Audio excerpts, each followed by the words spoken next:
Dr. Pieter Cullis. Okay. You can't always get what you want, but sometimes you get what you need.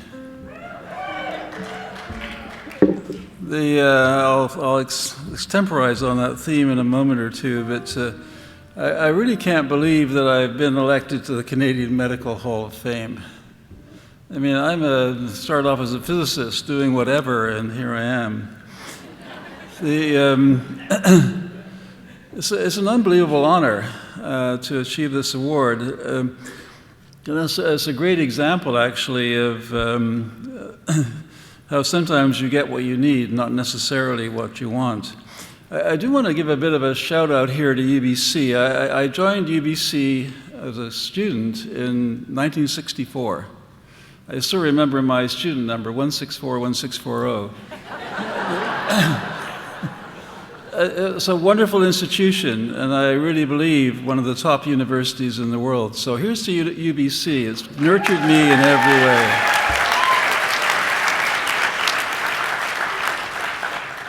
I also want to acknowledge that sometimes you do get what you want, and it's certainly the case for me when I met the beautiful Nancy Flight 42 years ago.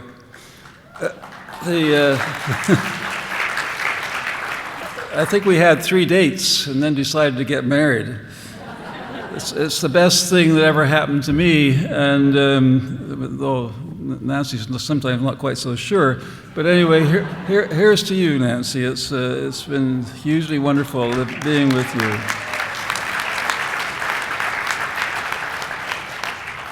So in science, it's more often that you don't get what you want, but you get something that you need. And as I said before, I'd have an illustration of that, but I'm going to go through a bit of history first.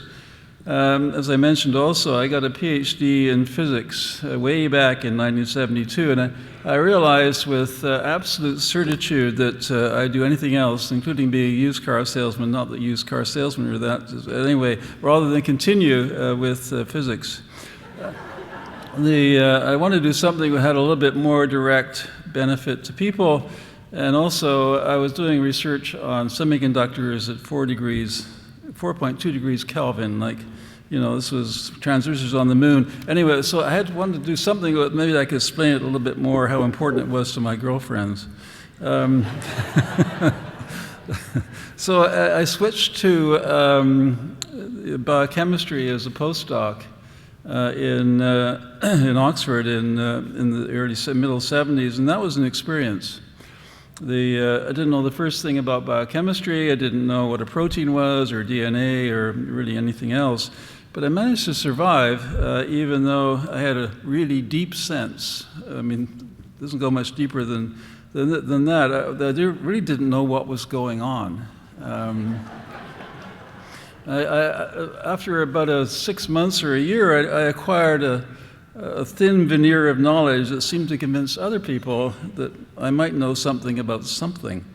After a while, I realized that, well, I may not know much about anything. Most other people didn't either. I find that very, very reassuring. We're all we're all kind of fumbling our way through life, trying to come to some understanding of what's going on.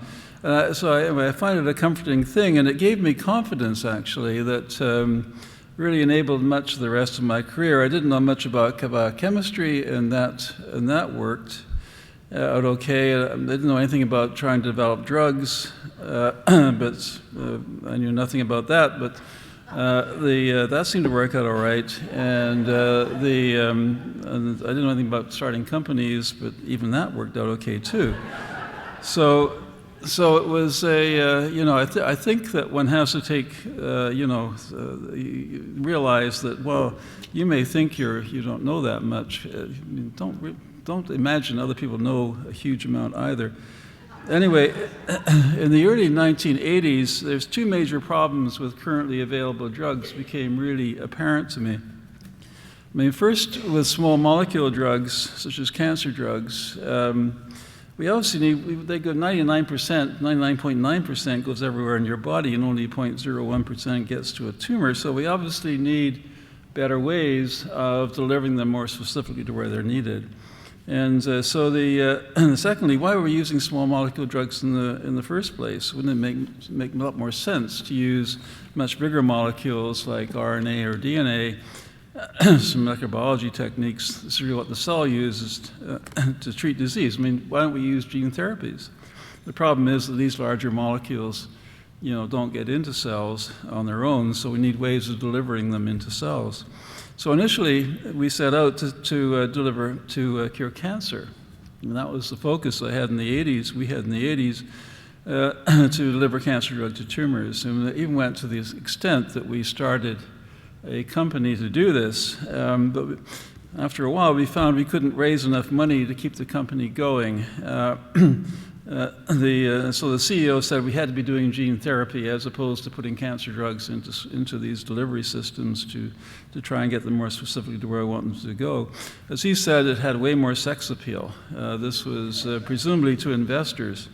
So we had to switch gears and try to develop systems that would deliver nucleic acid drugs or polymers into cells in vivo.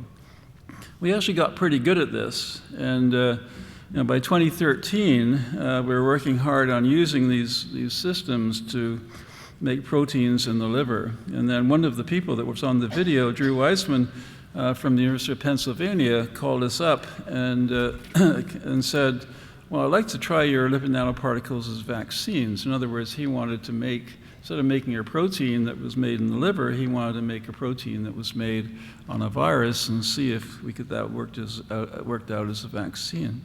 And it worked brilliantly, but it really ended up enabling the COVID-19 vaccines. I really can't think of a better example of the fact that you don't always get what you want, but sometimes you get what you really need. So we started off going for cancer, and then we ended up playing a role in the vaccine. I just want to close by saying that the thing has been really the most important to me has been the people that I've worked with, the teams we've formed, and the fun that we've had. And I emphasize fun. If you aren't having fun in your life, what are you doing? It's a fundamental thing. And so back in 1985, 4 postdocs and I started our first company. It was called Lipex Biomembranes. We'd invented a device to make lipid nanoparticles, which we called the extruder. So it turned out to be quite popular, and so we decided to form a company to make it and to sell it. And we were advised by business people after a while, we were selling a few of these things a couple of $1,000s ago, that we must have something called a mission statement. Oh, what's a mission statement? Okay, well, we were neophytes at this, and so we came up with the best mission statement that I've ever been part of. It was free beer every Friday and parties whenever possible. And I think you have to make mission statements achievable. It's all very well to say you go. Anyway, we certainly exceeded expectations in that regard. Nobody in my lab has paid for a beer since, and we've had some really unforgettable parties. So the thing that I've most wanted and needed the most has been the people working with me. I'm still working with the people that I formed Lipex with over 40 years ago. One of them is here tonight, Tom Madden, and so Tom, please stand up. And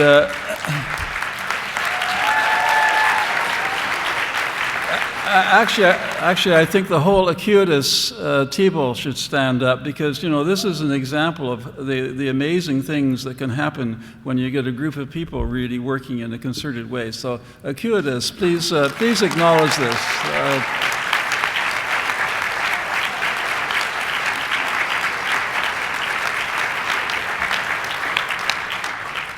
And so, and there's one other person. Well, Ying Tam, I was going to mention you, but then everybody else stood up. But anyway, one other person I have to acknowledge is Marco Cipollini. And Marco, I think you should stand up as well. it's all these, Marco and Tom and Ying and others have played such substantial roles in making, the reason I'm standing here right now. We've established teams that have really made a difference in the world. And it's the reason we came up with the basis of the COVID-19 messenger RNA vaccines. So I just want to thank you very much for this award. I'm really deeply honored, but it really belongs to all of the incredible people that I worked with. It's over a lifetime now. An amazing statement. It's been an unbelievable privilege and an amazing joy. So thank you very much.